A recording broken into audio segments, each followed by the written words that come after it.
Today is a joyful day for some and a sad day for others. The draw for the World Darts Championship is on the horizon, the fields has been completed, and the last 5 players have got themselves through the qualifier.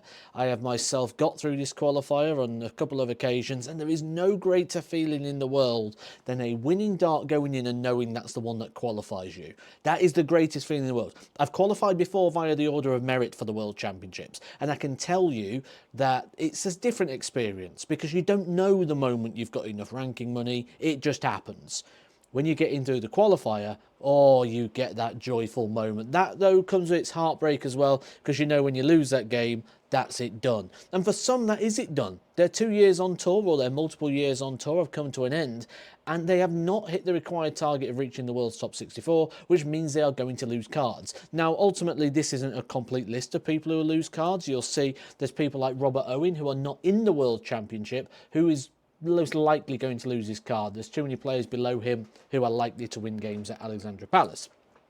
We are looking at the gaps here. Players that you can see in grey, like Florian Hempel here, who is not in the event. Florian Hempel is the highest ranked player who is confirmed to have lost his card as things stand. Florian Hempel will lose his tour card privileges. He will have to go back to Q School. There is no way now of which he can keep his card. Other people like Stephen Burton, who's got into the World Championship, obviously now you'll see if he wins a game, he puts himself up into a tour card position. So he may lose his card, but as of now hasn't. Dylan Slevin, position number 76, as things stand, will lose his tour privileges. So Dylan Slevin will be a player who will lose his card. Jose de Souza, someone we think will probably lose their card. If he's to keep it, needs to at least win 3 matches out of the Pally. Most likely needs to make like a quarter-final. So, but giving himself the chance to save it. Jim Williams, someone maybe we didn't expect to see on this list a couple of years ago, was really climbing up the rankings, was a real danger, wasn't he, going into Alexandra Palace? He's had some good results against the likes of James Wade before at Alexandra Palace, and a lot of people, myself included, thought Jim Williams was making progress in the fact that maybe his career looked more like a player reaching the top 32. We know that he's had different things in his life and he's got different career choices, and, you know, not everyone wants to live the life of a professional dart player. Not everyone wants to be a professional dart player. And Jim Williams, one of those that maybe has done what he wants to do within the game, now happy to go back to more of a regular life. We saw this before, didn't we? Remember Harry Ward a few years ago, won a Pro Tour event, but said he just wants a normal life. He doesn't want the lifestyle and the commitment that comes with being a professional dart player. Not everyone wants that. So wish Jim Williams all the best. He's certainly had a great career regardless, but yet no longer a tour card holder. If he does want to play tour events again, he's going to have to go back to Q School. Rhys Griffiths, Barry Van Peer, 2 players both going to be losing their cards, and a big clump of players here losing their cards. Jelle Klassen, Patrick Gertes, Robert Grundy, Nathan Rafferty, one of the young prospects, won a lot of development tours, but the one that really stands out to me here, Radek Szaganski. Oh, what could have been with Radek Szaganski. And if you're wondering what I'm on about, well, Radek is one of those players who won a Pro Tour event but never reaped the rewards of it because they lost the card in between. Keegan Brown had this same issue where they had a poor year, but then they had a good year, but the poor year was that bad that they lost their card. Radek Szaganski, had he have kept his tour card at the back end of the previous card, the year after, he would have been in the World Match Play. Luke Woodhouse wouldn't have been in the World Match Play, it would have been Radek Szaganski.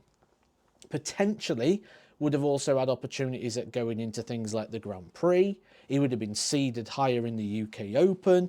You see how this goes. Radek Szaganski, if he'd have kept his card at the end of that year, which he very, very nearly did so, would have been looking ahead, not behind. Now he went and lost card, and now he's not done anything on his second attempt at the tour card. So a really, really interesting case there. Dan Lauby, another player who a lot of people expect quite a lot from the American.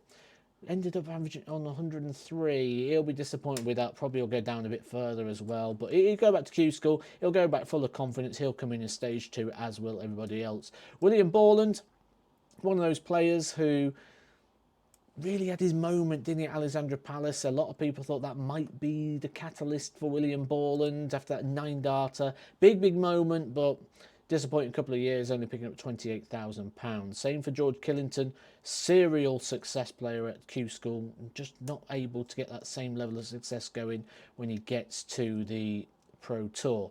Brett Claydon, another maybe a lot of expectation expected. Nice player, I like Brett Claydon. I'm surprised to see him struggle as much as he does.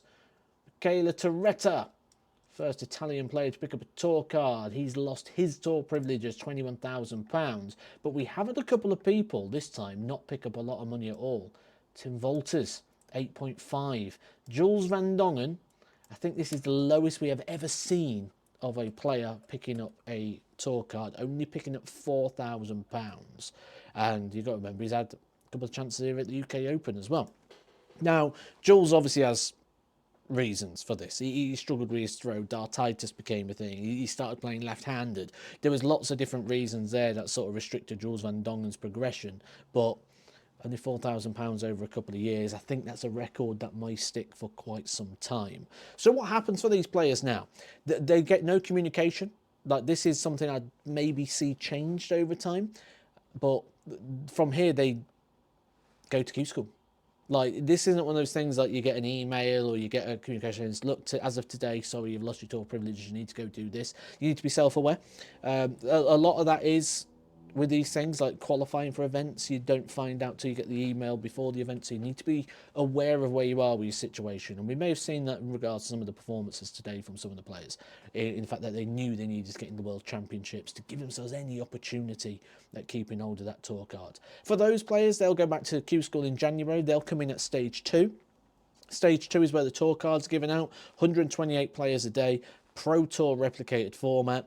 They'll be joined by the best players on the Challenge Tour, the Development Tour, and the top players that will be joining us as well from Stage 1 at Q School. Stage 1 at Q School is where you can enter, anyone can enter. You pay your £475 plus your VAT, and you get to go to Q School. You're looking to get in the last 16 or qualify via points to go alongside the people that have lost their tour cards today and trying to regain those tour privileges. That all takes place in January, so a little bit of time just to sort of let the dust settle, shake that off and reassess and get themselves ready for that.